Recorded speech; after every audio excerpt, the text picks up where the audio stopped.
एक कंजूस लड़के को कंजूस लड़की से प्यार हो गया। लड़की ने लड़के से कहा, जब अब्बू सो जाएं तो मैं गली में सिक्का फेंक दूंगी, आवाज सुनकर फौरन अंदर आ जाना। लड़की ने सिक्का फेंका, लेकिन लड़का 1 घंटे के बाद आया।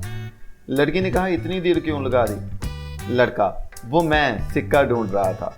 लड़की बोली, पागल, वो तो मैंने धागे के साथ बांधकर फेंका था और वापस खींच लिया था। पहला दोस्त, यार तुम लंदन में होते हुए भी खाना खुद बनाते हो, कोई मुलाजमा क्यों नहीं रख लेते? दूसरा दोस्त, यार मुलाजमा तो रखी थी। पहला दोस्त, फिर क्या हुआ, कहाँ गई? दूसरा दोस्त, मैंने उससे शादी कर ली, अब उसके हिस्से का काम भी मुझे ही करना पड़ता है। एक सरदार के बेटे ने अपने बाप सरदार से पूछा, बापू अगर आप रास्ते में जा रहे हो और आपको एक 50 वाला नोट मिले और एक 100 वाला, तो आप दोनों में से कौन सा उठाओगे? सरदार सोचने लगा और फिर बोला, मैं 100 वाला नोट उठाऊंगा।